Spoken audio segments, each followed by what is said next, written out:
Hey everyone, welcome back to Chef Tyler's Croatian Kitchen. Today I've got a super simple meal for you, perfect for a weeknight dinner. Naravni Odresci, or quick fried steaks. It's a really quick recipe, so let's get right into it. What you'll need for this meal is veal, flour, the juice of half a lemon, a glass of white wine, beef stock, and salt and pepper to taste.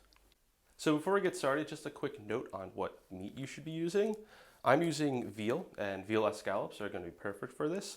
Any kind of meat that you'd use for schnitzel, it's going to be thin, and you can make it a little thinner as well, but also not tough. You could also go with a cut of pork or beef too, if you would like. So this is a very quick and simple recipe. There's no need to delay. Let's just get on into it. We have my meat currently here on my cutting board. The meat I got from the butcher is a little thick, so I just cut it in half, and now we're going to pound it a little bit thinner. So get your mat. It's ribbed. And we're going to beat our meat. Before we beat our meat, first we're going to take some plastic and cover it because we always use protection. And this helps keep, stay in there. This helps keep the bacteria from flying all over our kitchen, which is not something we want. Same thing like we did in the savršeno Odresci episode. Let me just move this over so it's in the middle. Same thing with the savršeno Odresci episode. Cover with some plastic wrap, and then we'll take our meat tenderizer and just go at it. Hey, Tyler from the future here, because this got a little bit too loud. Basically, you just want to pound out the meat so you get to about 1/4 of an inch thick, a little thicker than your schnitzel. I then went ahead and did the other ones, so I'll catch back up with you when both of them have been thinned out. So once both of our steaks, or however many steaks you have, are nice and pounded out, we're going to season with salt and pepper. Generously season your steaks to your liking. I prefer a little bit less salt. I know salt adds a lot of flavor, but too much salt doesn't taste very good at all. So we'll just get both sides of the steak and try not to get meat juices on my pepper shake grinder, which I've recently learned how to use, how to open. If you saw last episode, and just get both sides covered nicely. And now it's time to flour our steak. This part gets a little bit contentious, I think, because in my family, we have always floured both sides of the steaks. However, after moving to Croatia, I've come to find out that here you only flour one side of the steak. I'm going to leave this part up to you. I'm going to flour both sides because that's what I've been doing my entire life. But if you think you only want to flour one side, go right ahead. But I've tried both, and honestly, I haven't found any difference in the steak quality at the end of the day. Flouring one or both sides, it doesn't make much of a difference. So I'm just going to go ahead and flour both sides of the steak. Like with the Wiener Schnitzel, the savršeno Odresci, or Wiener Schnitzel too.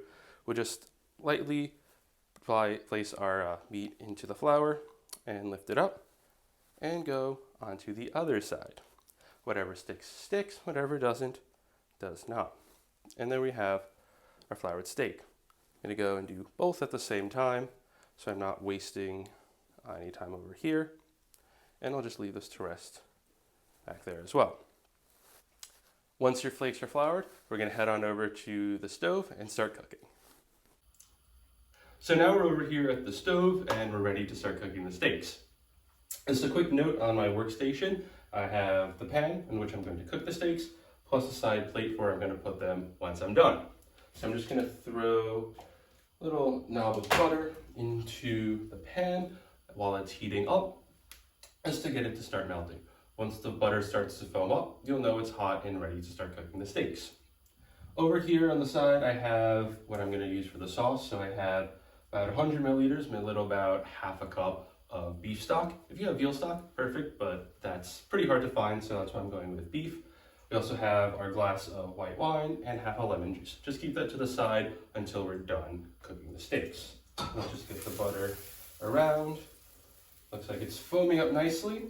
So we're gonna grab our steak that we have floured, and we're just going to add it in to the pan. Probably could have been a little warmer, but it's okay. And we're gonna let this cook for about 3 to 4 minutes each side until we get a nice golden brown. So after a few minutes, we'll go ahead and flip the steak. See the nice crust on the side, and we'll let it cook a further few minutes.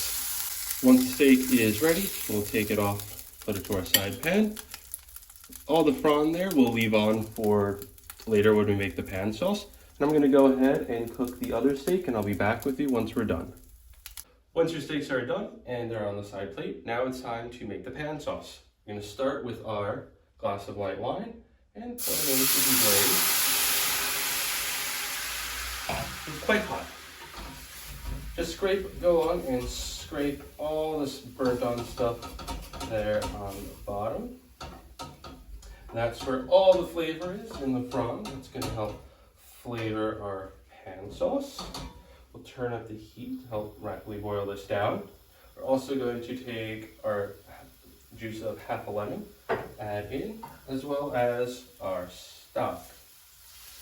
Probably don't need all the full 100 milliliters, and it's going to get a little watery, so make sure you can just scrape everything off the sides of the pan, get everything into our sauce. After you've added all of your liquid, you're going to turn the heat up a little high, and we want to rapidly boil this down so we get to a point where we have a nice thick pan sauce. So I'm just going to go ahead and let this boil down, and I'll meet you back over at the counter where we go for our plating. So once you've reduced down the pan sauce, and you'll know it's fine when you can take a spoon and draw a line through the back of it, and the sauce does not congeal in through the line.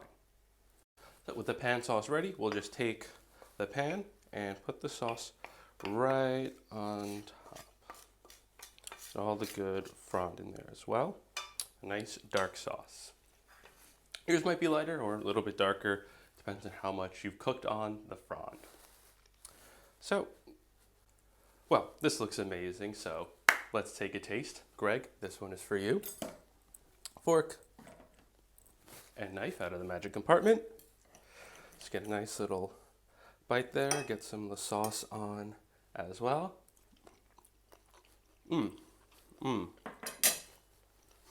That is amazing. It tastes exactly like Grandpa used to make.